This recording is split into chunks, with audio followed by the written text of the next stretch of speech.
Amis du jour, chalutations. Pour les petits nouveaux, moi c'est Sekhmet et je vous souhaite la bienvenue dans mon podcast littéraire. Dans mon émission, je vais tenter 3 fois par semaine de vous donner envie de découvrir des livres de tout poil, récents et moins récents. Alors, si ça vous tente, c'est par ici la suite. Aujourd'hui, je vais vous présenter Le fantôme derrière le temple de Kashiwaba Sachiko, publié aux éditions Inis. Dans ce roman, nous allons rencontrer le jeune élève de la CM1-1 de l'école élémentaire Ushimaru, Kazuhiro Sada, dit Kazu, ou le troisième.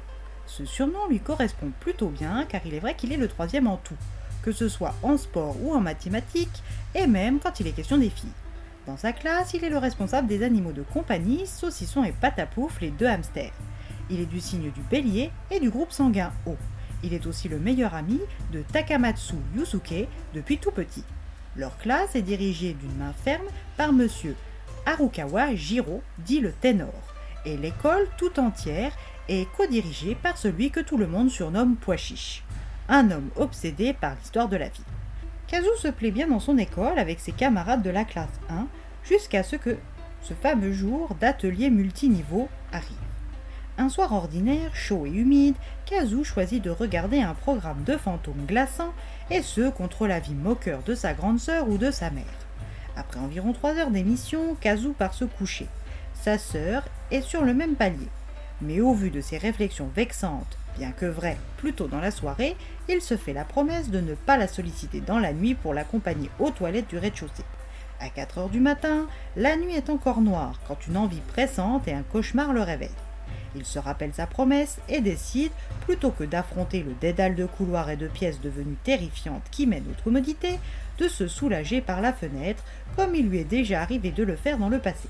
Cette nuit, une pluie fine va venir laver son méfait, lui évitant, il l'espère, le courroux maternel. Debout sur le rebord de la fenêtre, Kazu se soulage quand il entend, en bas, la porte coulissante près de l'autel de ses ancêtres s'ouvrir. Impossible pour lui de s'arrêter dans son ouvrage. Il pense d'abord à un voleur ou à son oncle Junichi qui s'éclipserait pour une séance de pêche. Il se rend vite compte que cette dernière supposition est impossible car son oncle est parti en Chine pour effectuer des recherches archéologiques depuis des semaines. Il réfléchit, ou plutôt il essaye au vu des circonstances, quand il aperçoit des pieds d'enfant sortir, puis une silhouette vêtue d'un kimono blanc fermé d'une ceinture tout aussi blanche.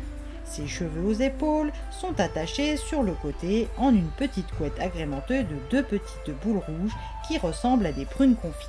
Kazu cherche à voir son visage quand il comprend que le kimono que cette petite porte ressemble à celui que portait son grand-père Genji lors de ses obsèques le printemps dernier.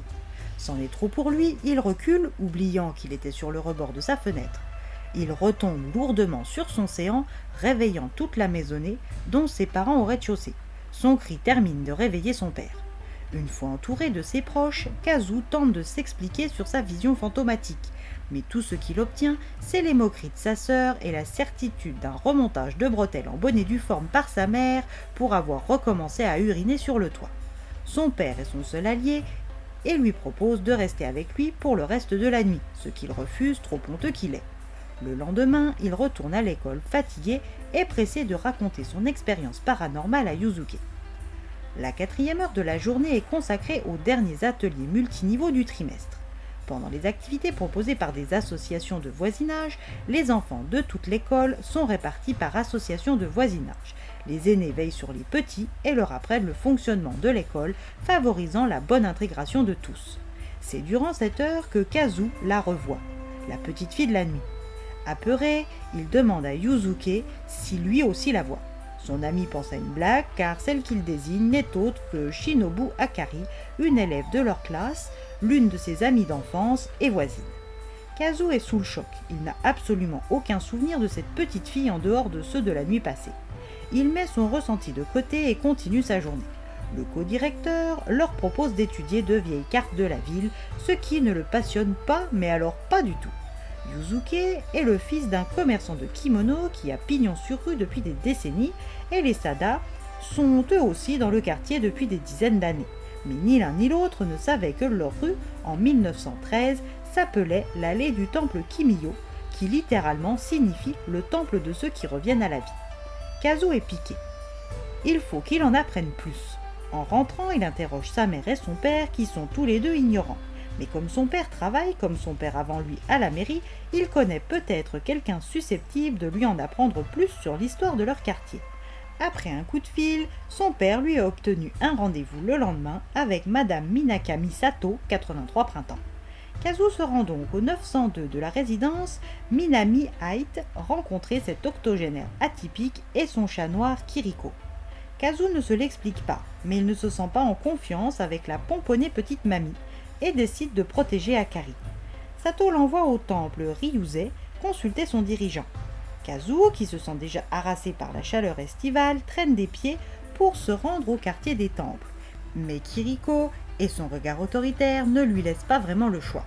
Après son entretien peu informatif au temple, il rentre chez lui où peu de temps après son retour, le président de l'association de quartier et le président de l'association des seniors lui rendent visite. Là encore, il fait chou blanc ou presque. En voulant rattraper les deux papis, il surprend leur conversation qui, au vu de leur surdité respective, est tout sauf discrète. Tous les aînés de la génération de son grand-père lui cachent quelque chose et ça a bien rapport avec le temple Kimiyo et sa maison. Il abat sa dernière carte, poser la question par mail à son oncle Jinuchi. Étant à la base le fils du frère de son grand-père, cela fait de lui l'héritier de la famille Sada, donc logiquement le dépositaire des secrets familiaux légués par Genji. La réponse ne se fait pas attendre. Mais que va lui raconter son oncle sur leur passé? Ces révélations changeront-elles ses grandes vacances? Akari est-elle bien un fantôme? Si oui, qui était-elle avant son retour? Madame Minakami l'aidera-t-elle dans sa quête? À vous de suivre ce jeune garçon dans ses recherches pour le savoir.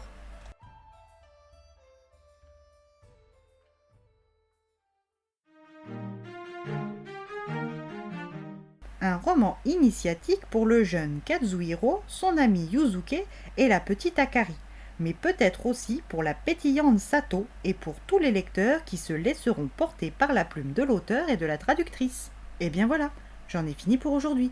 J'espère que cet épisode vous aura plu et vous aura donné des nouvelles idées de lecture.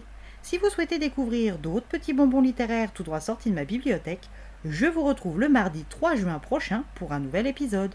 Et si d'ici là je vous manque de trop, vous connaissez le chemin sur Instagram, @leslecturesdeSekhmet. Sur ce, chalut les amis et à la prochaine.